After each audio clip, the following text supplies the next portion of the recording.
আসসালামু আলাইকুম। আমার নাম হচ্ছে মিম, আমার বাড়ি হচ্ছে বগুড়াতে। আমরা বেশি আমাদের ফ্যামিলিতে কেউ নাই, মানে আমি আর আমার মা শুধু। আমার বাবা স্ট্রোক করে মারা গেছে, আর বড় ভাই বিয়ে করে আলাদা বাড়িতেই থাকে বউ নিয়ে অনেক বছর ধরে। আমাদের সাথে কোনো যোগাযোগ নেই। আর আমি হচ্ছে লেখাপড়া বেশি একটা করতে পারিনি, ম্যাট্রিক পাস করছি, তা বাবা মারা যাওয়ার পরে মা আছে, মাই সংসারের হাল ধরছে, যার কারণে আমি আর লেখাপড়া করতে পারিনি।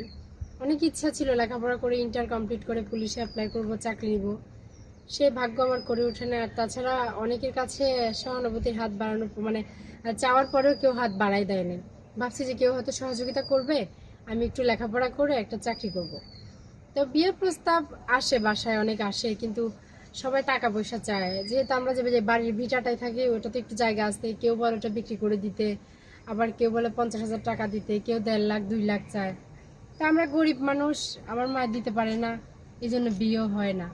আর ঘরের ভিটাটা যদি বিক্রি করে দেয় তাহলে আমরা থাকবো কোথায়? এই জন্য আমার মা আমাকে মানে কারো কাছে বিয়ে দিতে পারে না টাকা পয়সার জন্য।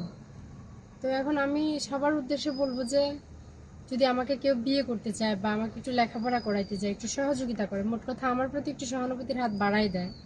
যেমন একটা লোক বিয়ে করছে, তার ওয়াইফ চলে গেছে বা অনেক অসুস্থ, এমন আমি এটা খুলে মিলে বলি যে ওয়াইফ অসুস্থ, সে চলাফেরা করতে পারে না, হাজবেন্ডের একটা বউ দরকার, সেক্ষেত্রেও যদি আমাকে বিয়ে করে, আমি একটু ভালোভাবে মোট কথা বাঁচতে চাই।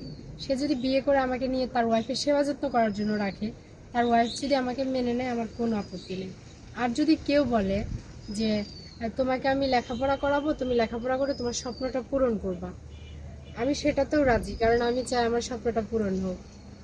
বয়স যদি বেশি হয়, কোনো ভাইয়ের বয়স যদি বেশি হয়, যে বয়স বেশি, আমি বিয়ে করব কিনা, এটা আমি বলে দেই, বয়স বেশি হলেও অসুবিধা নাই, আমাকে ভালো রাখতে হবে, আমার সাথে কোনো বাটপারি করা যাবে না, বা বিয়ে করব আশা দিয়ে ছেড়ে যাওয়া যাবে না। বিয়ে করতে হবে যে হ্যাঁ তোমাকে আমি বিয়ে করব, ভালো রাখবো। আর যেহেতু আমার মা এখন আমাকে চালাচ্ছে, আমাদের সংসারে আর কেউ নাই, আমার মা টেলারি কাজ করে আমাদের সংসার চালাচ্ছে, তাই আমার মাকে একটু দেখতে হবে। আমার মাকে আমি যেন সাপোর্ট দিতে পারি, আমার মাকে সেই সুযোগটা আমাকে দিতে হবে। টাকা পয়সা লাগবে না, আমি মাঝে মাঝে আমার মাকে দেখতে আসবো। আর কেউ বিয়ে করে যদি বলে যে হ্যাঁ মোবাইলে বিয়ে করবো তোমাকে আমি, তুমি আমার সাথে সংসার করবো, আমি দেশে আসলে তোমাকে, এত বছর পর দেশে এসে তোমাকে উঠাই নিয়ে যাবো আমার ফ্যামিলিতে, আমার কোনো আপত্তি নাই, আমি মোবাইলেও বিয়ে করে রাখতে পারবো।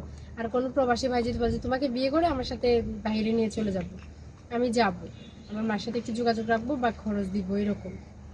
বয়স কোনো ফ্যাক্ট না, কালো বা বয়স্ক এরকম অসুবিধা নেই। শুধু আমাকে একটু সাহায্য করবে, আমার স্বপ্নটা পূরণ করবে, বা আমাকে একটা আশ্রয় দিবে। আমি একটা গরিব মেয়ে, বড় হয়েছি, চাইলে ঘরের বাইরে গিয়ে যে কোনো কাজ করতে পারি না। যে একটা কাজে ঢুকে গেলাম, অনেকে অনেক বাজে প্রস্তাব দেয়, কারণ আমার ওই যে সরলতার সুযোগ নেয়, দুর্বলতার সুযোগ নেয়, এজন্য।